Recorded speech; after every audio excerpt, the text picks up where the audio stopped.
سکند ډیویژن کې او په سوات کې کدا ټیکس دلته راغی نو د دې به بیا ډېر خطرناک اثرات چې الریډي د دې ګاډو یو پیره رجسټریشن شوی دی د مقامي تاڼو په ذریعه باندې شوی دی د سکیورټي فورسز او د سوات د انتظامی شوی دی. دلته ادغام کېدو نو په هغه وخت کې د رایل فیملی یو اهم فرد وایي چې داسې هېڅ قسمه معاهده نه ده چې سوات سره زه یم ناصر عالم او نن زموږ سره موجود دی د سوات یو سیاسي او سماجي شخصیت د سوات ټریډر فیډریشن ترجمان ډاکټر خالد محمود خالد چې هغه به د کسټم په حواله سره زموږ سره خبرې اترې کوي. راځئ چې وایو. نو زما عزتمندو مشرانو تاسو ټولو ته معلومه ده چې ملاکنډ ډیویژن یو پری ټیکس زون ایریا او د دې یو خپل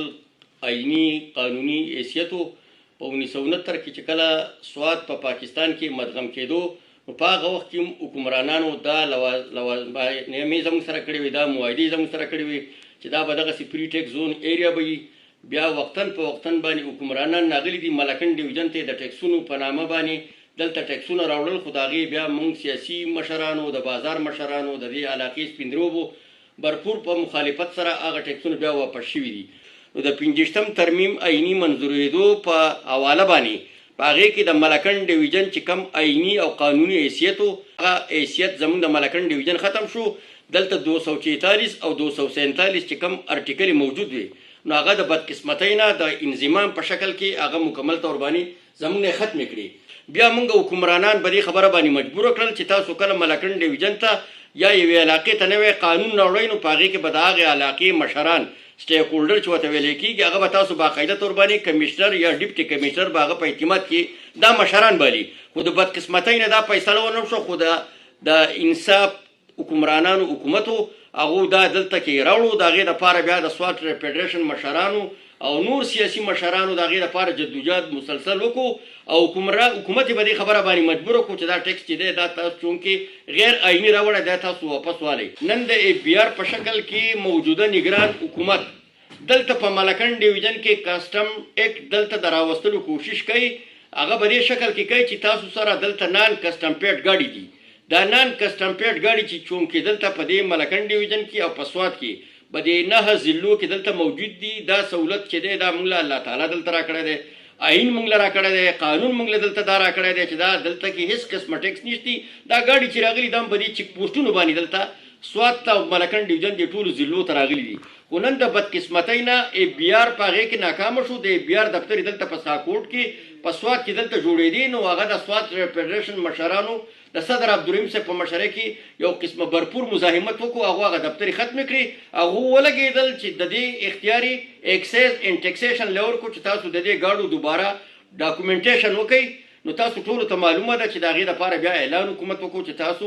د سوات د تحصیلي بابوزو چې کوم ګاډي دي دا تاسو د کانجوی ایرپورټ ته راوړئ او دا نور ګاډي چې دي دا په مټې ته راځي. نو په هغې باندې موږ باقاعده طور باندې مزمتي او سټیټمنټ جاري کړو چې دا فیصله موږ ته په یو صورت باندې قابل قبول ځکه نه چې الریډي د دې ګاډو یو پیره رجسټریشن شوی دی د مقامي تاڼو په ذریعه باندې شوی دی د سکیورټي فورسز او د سوات د انتظامي شوی دی او باقاعده طور باندې د دې ټوله ډیټا چې کوم ده د سوات د انتظامي سره پرته ده. خو د دې په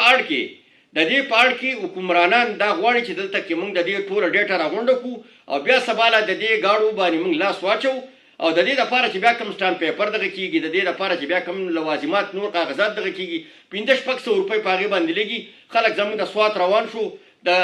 سوات خلک روان شو چې کوم بارګینونه ول هغه روان شو هغو ته موږ خواست وکړو سوال ورته وکړو چې وروره دا کار مه کوئ. د دې لږو ګاډو په اړ کې په ملاکنډ ډیویژن کې او په سوات کې که دا ټیکس دلته راغی نو د دې به بیا ډېر خطرناک اثرات وي. بیا به یې موږ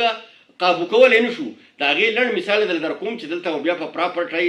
باندې به باقاعده طور باندې به ټیکس لګي په کور باندې به ټیکس لګي په دکان باندې به ټیکس لګي د دکان په بورډ په ساین بورډ باندې به ټیکس لګي. نو ملاکنډ ډیویژن عوام او د ملاکنډ ډیویژن کاروباري طبقه چې کومه ده په یو صورت باندې کسټم ایکټ هم نه دي تیار جنرل سیس ټیکس هم نه دي تیار سیلز ټیکس هم نه دي تیار. دا پری ټیکس زون ایریا ده. موږ دا کوشش د هغې دپاره د اوس نه کوو د مخکې نه موږ دا شروع کړی دی چې د دې د خپل آئیني او قانوني چې کم حیثیت دی د ملاکنډ ډیویژن هغه دې زر تر زره بحال کړی شي. دا خو تاسو ته معلومه ده چې دلته طالبایزیشن راغلی او دهشتګردي راغلې وه سیلابونه راغلي قدرتي آفتونه راغلي. بیا د سوات خلکو چې کومه قرباني کړې ده د پاکستان د بقا دپاره د پاکستان د سلامت دپاره د پاکستان د استحکام دپاره چې په 2009 کې 25 لکه خلک د سوات نه جلا وطن شو د دې دپاره نه وتلي چې دلته به وفاقي حکومت د ملکنډ ډیویژن حیثیت په ختمۍ هغه جداګانې حیثیت په ختمۍ آئیني سپیشل ایریا چې هغه سهولتونه به ختمۍ په موږ پسې به دلته ټیکسونه راوړي دی که زما نه ټیکس غواړي زه به بیا د ده سره کښېنم د ده سره به زه بیا حساب کتاب کوم د 1969 نه اول د دې وخته پورې زه به ورسره حساب کتاب کوم زمرود زمونږ د سوات دي زمونږ په باقاعده طور باندې حق دی د سوات په اوبو باندې زمونږ حق دی د سوات په ځنګلاتو زمونږ حق دی د سوات په بهترینو سنگ مرمرو باندې زمونږ حق دی اول دې زما سره د دې حساب وکړي ماله به دې کې دی د 69 نه راواله د 2023 پورې 21مه صدۍ ده هېڅ قسمه رایلټي پکې ماله نه ده راکړې زمونږ د سوات عوامو له یې نه ده ورکړې پکې نو موږ نګران حکومت ته خواست کوو چې د ملکنډ ډیویژن نه او د سوات نه تجربهګات یې مه جوړوئ دلته نوي قانونونه په موږ باندې منافظ کوئ که فرض که د دې نه دوی قلار نه شول نو انشاءالله تعالی چې موږ د سوات فیډریشن د مشرانو په مشاورت باندې د دې علاقې سپیندروبو په مشوره باندې موږ به بیا یو آل پارټیز کانفرنس په دلته راغوړو او په هغې کې به بیا موږ باقاعده طور باندې قوم ته به اعلان کوو یو فیصله کون فیصله به بیا موږ کوو نو موږ دا خبره کوو چې موږ ملکنډ ډیویژن چې کوم قانوني آئیني حیثیت دی دا موږ باقاعده طور باندې بحال ساتل غواړو او دلته هېڅ قسمه ټیکسونو ته موږ تیار نه یو ته او د ډاکټر صاحب د ډیر معلوماتي خبرو نه یو څو سوالونه هم سر اوچتای د ډیرو سوالونو جواب خو ملاو شو خلکو ته زه تاسو نه دا یو پوښتنه کوم چې کله دلته ادغام کېدو نو په هغه وخت کې د رایل فیملی یو اهم فرد وای چې د هیڅ قسمه معاهده نه ده شوې چې دا به ټیکس فری زون د څه وخته پورې بلکې دا به لایف ټایم ټیکس فری زون دلته به یو قسم ټیکس نه نافذ کیږي خو که تاسو وګورئ نو د هغې معاهدې قدم په قدم خلاف ورزي کیږي لکه د مثال په طور د دوایانو په شکل کې د موبایل د کارت په شکل کې د بجلی په بل یا د ټلیفون بل یا د ګیس بل په نور داسې معاملو کې په موږ باندې ټیکسونه نافذ شوي دي زموږ نه وصول کړی شوي دي